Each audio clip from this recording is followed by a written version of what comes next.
আমরা হিটলারকেও দেখেছিলাম যে হিটলার মনে করেছিল একসময় যে পুরো বিশ্ব তার পক্ষে দখল করা সম্ভব। পরবর্তীতে আপনি ব্যবহার করতে পারবেন না, ভয় দেখাতে ভয় দেখাতে পারবেন। মধ্যপ্রাচ্যের এখন অনেক দেশের সিনারিও কিন্তু পরিবর্তন হয়ে গেছে।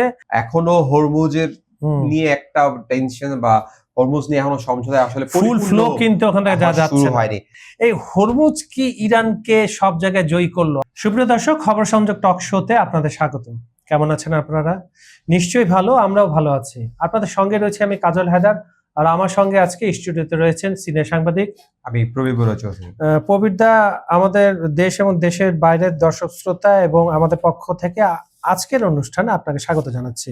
আপনাকে যেটা বারবার আমরা বলি যে মধ্যপ্রাচ্যের এখন অনেক দেশের সিনারিও কিন্তু পরিবর্তন হয়ে গেছে লাস্ট 3 মাস যদি আপনি হিসাব করেন যুদ্ধের পর থেকে।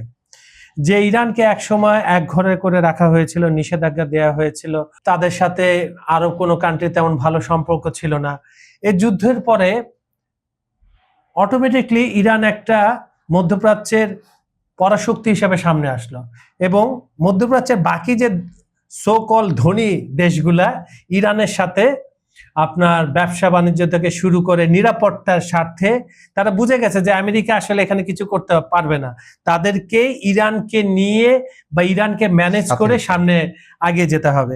তারই উদাহরণ আমরা সম্ভবত কাতারের সাথে দেখলাম, তাদের যে সমুদ্রপথে যে বাণিজ্যটা এটা আবার শুরু হচ্ছে। আপনি কিছু বলেন এটা? আচ্ছা, এইখানে আসলে যে কথাটা মানে ঘুরে ফিরে আসছে যে গত কয়েকদিনের ইরানের সাথে যে আলোচনা, ডেভেলপমেন্ট আলোচনা, সেখানে একটা কথা এখানে পরিষ্কার যে ইরান যুদ্ধ এবং কূটনীতি দুটোর মধ্যে ইরান সমান পারদর্শী হয়ে গেছে। তার সমরাস্ত্র যেমন তার প্রতিপক্ষ বা এই ইউএসএ ইসরায়েলকে এক ধরনের একটা শ্রেণীর মধ্যে গেছে, এবং পাশাপাশি কূটনীতিক যে দর কষাকষি যে চাল, সেই জায়গার মধ্যে ইরান এমন একটা জায়গায় পৌঁছে গেছে যে আসলে তাকে অ্যাভয়েড করার বা তাকে বাদ দিয়ে কিছু করা সম্ভব না। এখন মধ্যপ্রাচ্যের যদি আমরা যে কাতারের দিকে তাকাই, যেখানে কাতারের সাথে তার বাণিজ্য চুক্তি শুরু হয়েছে বা বাণিজ্য মানে আবার সমুদ্র পথে বাণিজ্য আগের মতো শুরু হয়েছে, এইটার একটা সিগনিফিকেন্স একটা ইয়ে থাকে। কারণ কাতার কিন্তু এক্ষেত্রে নতুন করে যে মধ্যস্থতার যে ক্ষেত্র তৈরি হয়েছে, সেখানে কিন্তু কাতার একটা অংশ, একদম তার একটা কি রোল প্লে করেছে। এখন প্রশ্ন আসতে পারে তাহলে যে মানে কাতারকে কেন আসলে কাতারই বা কেন হঠাৎ করে?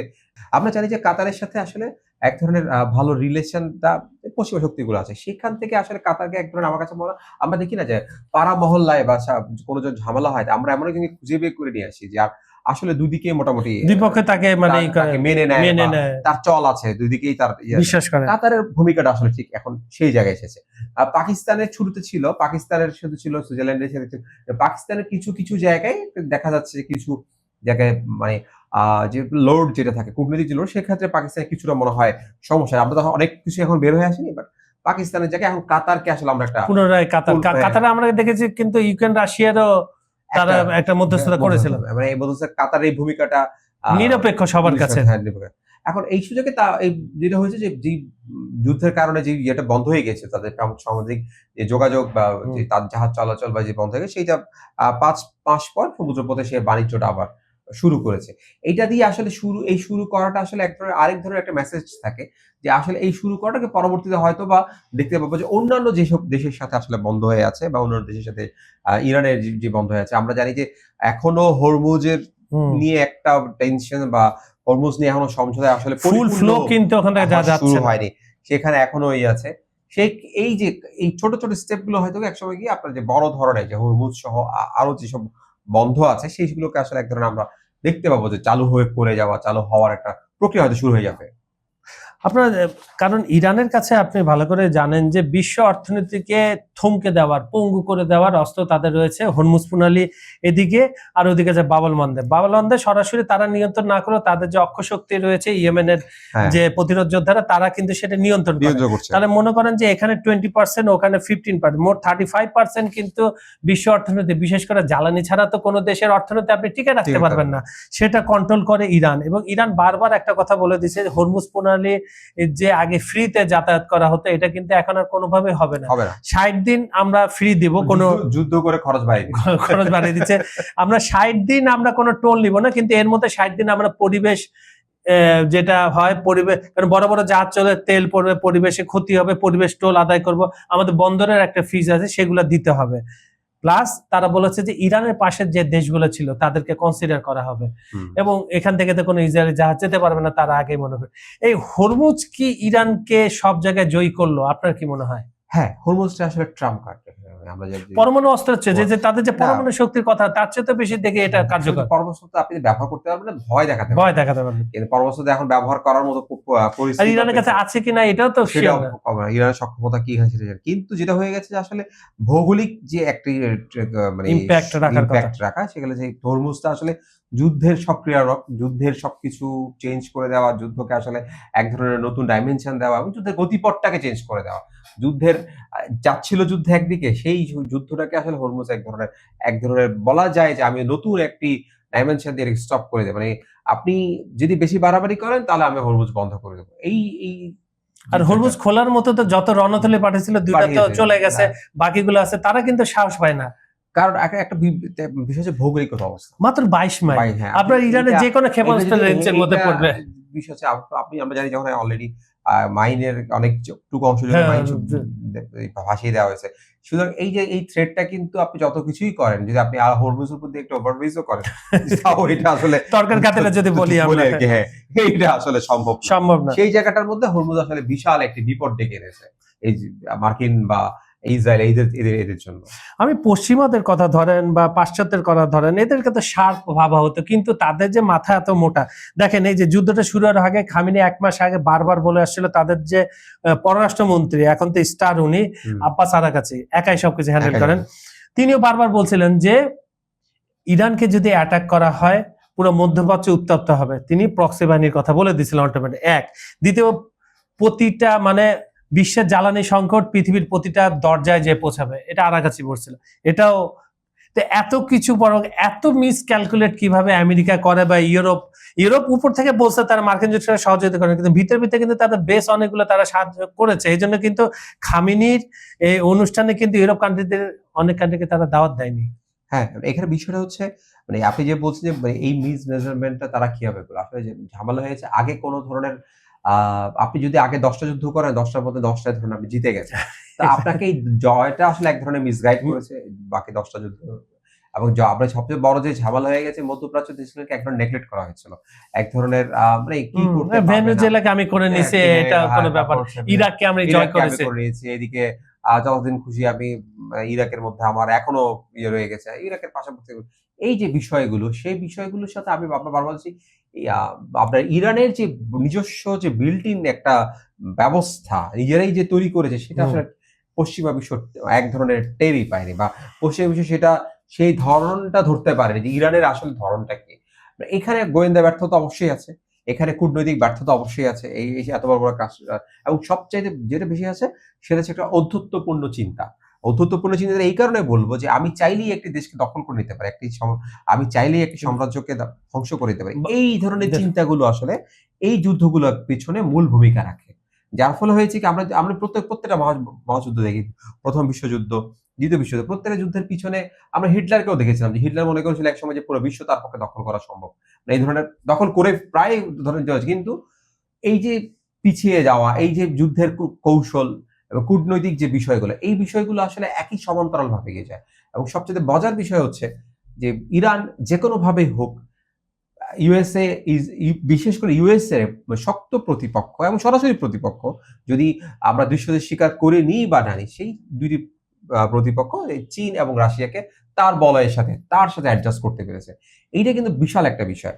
তার কারণ হচ্ছে আপনি যখন আপনার শত্রুকে নিজের বন্ধু করতে পারবেন, তখন কিন্তু আপনি এক ধরনের গেম চেঞ্জিং বা যে কোনো ওয়ারের মধ্যে বা যুদ্ধের মধ্যে আপনি জিতে যাওয়ার যে বিষয়টা থাকে, সেটা অটোমেটিক আপনি মানে বলতে পারেন 80% আপনি অ্যাডভান্স হয়ে যাচ্ছে।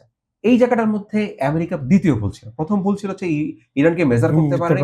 দ্বিতীয়ত হচ্ছে আমেরিকা কিন্তু মানে চেয়েছিল যে রাশিয়া চীন যেন নিউট্রাল থাকে এবং রাশিয়া কি ইউক্রেন নিয়েও খুব ঘাটাঘাটি করেনি আমেরিকা, এইসব বিষয়ের জন্য যেন সাপোর্টটা পায়। কিন্তু দৃশ্য দেখা গেল যে নতুন চুক্তি করছে, নতুন যুদ্ধ বিমান পাঠাচ্ছে, এই সবগুলো মিলিয়ে ইরানের পাশে যে কোনো ভাবে রাশিয়াকে আমরা দ্বারা দেখছি। চীনও আছে 200 হয়তো আমরা হয়তো চোখে দেখছি না, কিন্তু চীনও তার ভূমিকা এটা তো রাখছে। অবশ্যই আপনি দেখেন যে পিন পয়েন্ট যে আঘাতগুলো হয়েছে যে বেস গুলাতে, আপনার চীনের স্যাটেলাইট তারা ওপেন করে দিছে। ওপেন করে দিছে। এই যে সবচাইতে যুদ্ধের সবচাইতে বড়, আপনি যেটা বলছি যে শত্রুর ঘাঁটিতে হারা করার জন্য আপনি কে বন্ধু বানিয়ে নিচ্ছেন।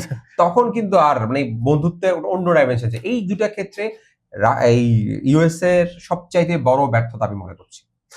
তাহলে কি আমরা কি বলতে পারি না যে দ্বিতীয় বিশ্বযুদ্ধের সময় সুয়েজ খালে আমরা ব্রিটিশ সাম্রাজ্যের পতন দেখেছি, আর সেই 100 বছর পরে এখন আবার আপনার হরমুজ প্রণালীতে মার্কিন সাম্রাজ্যের পতনে শুরু হয়ে গেছে? এটা তো বলা যেতেই পারে, কারণ অর্থনৈতিকভাবে আপনি জানেন কয়েক হাজার ট্রিলিয়ন ডলার তারা দেনায় ডুবে আছে।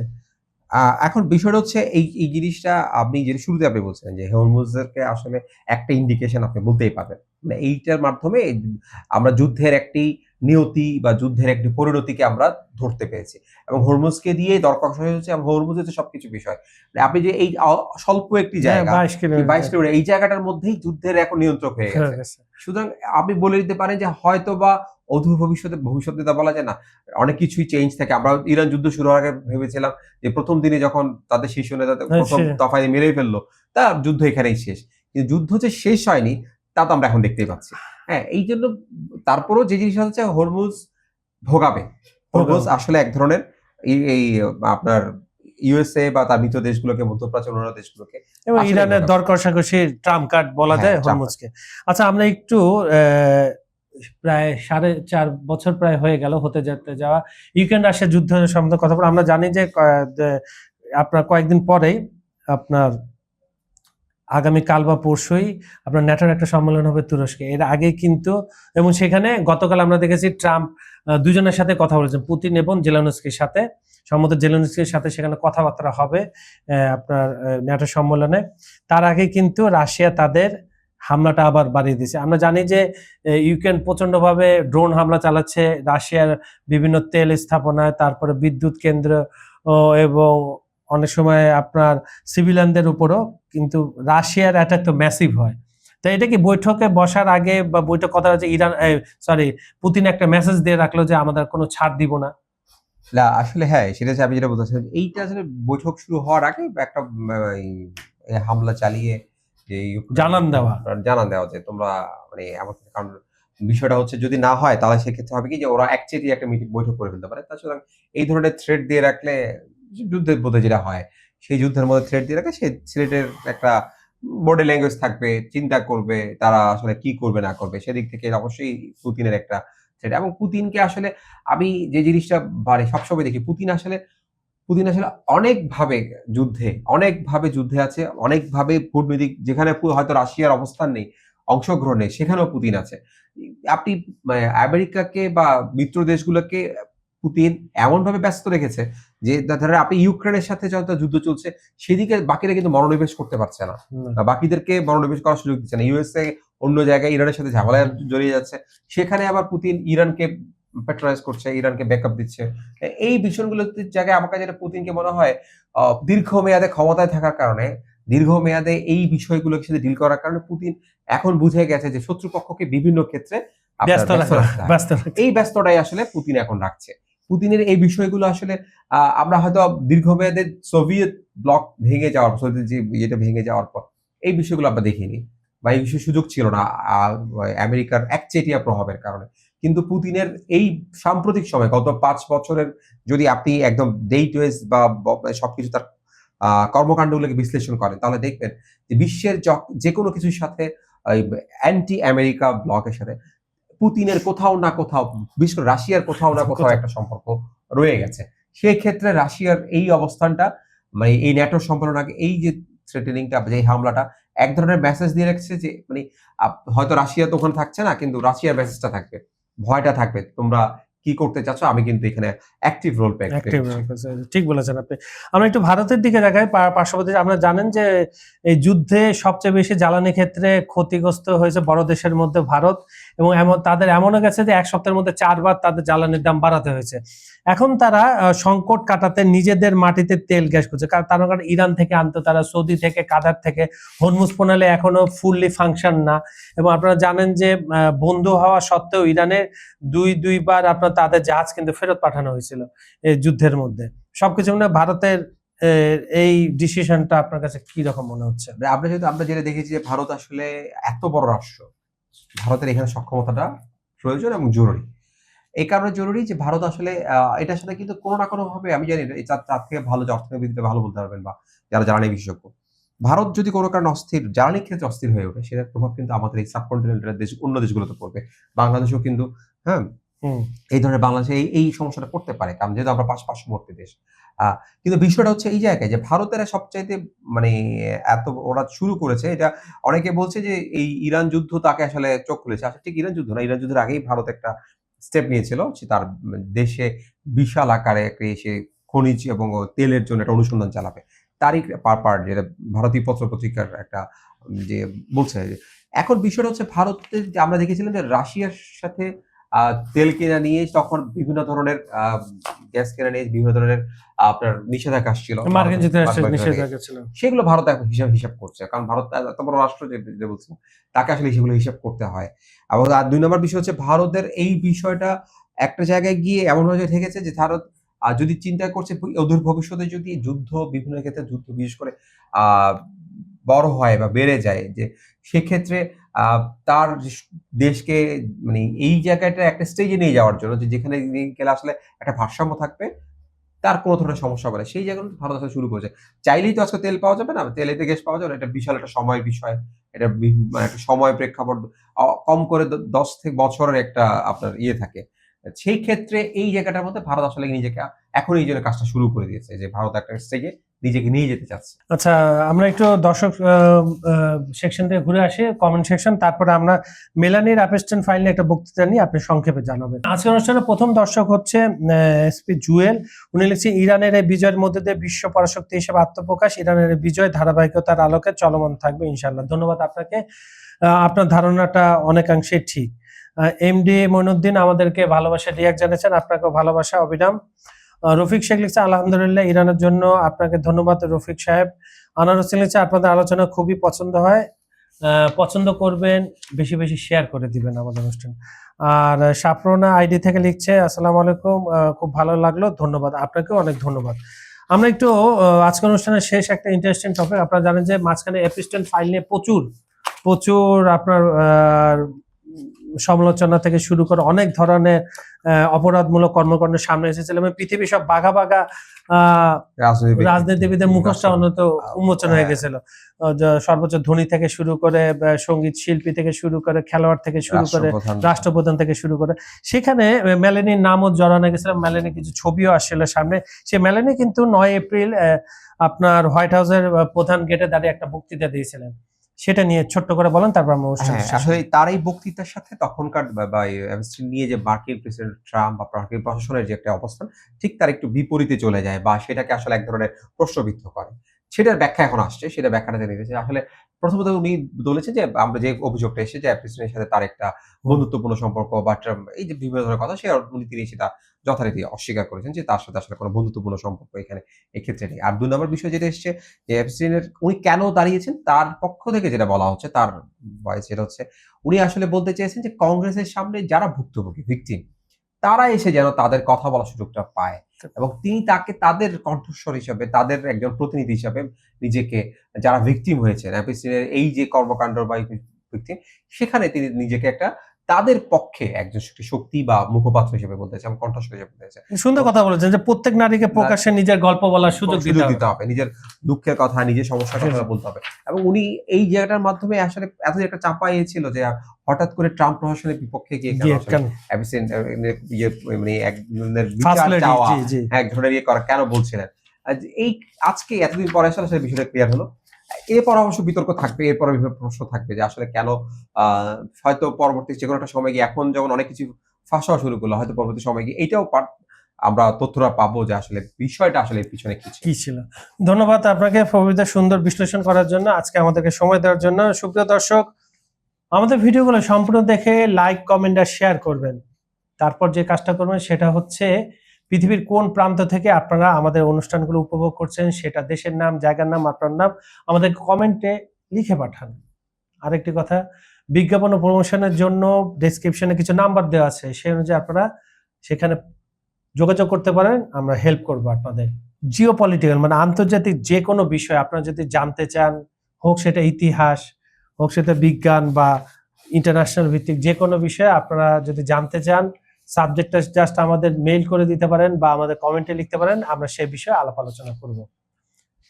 তো আজকের মতো এখানে শেষ করছি, দেখা হবে আগামীকাল একই সময়ে একই চ্যানেলে। ততক্ষণ পর্যন্ত সবাই ভালো থাকবেন, সুস্থ থাকবেন, আল্লাহ হাফেজ।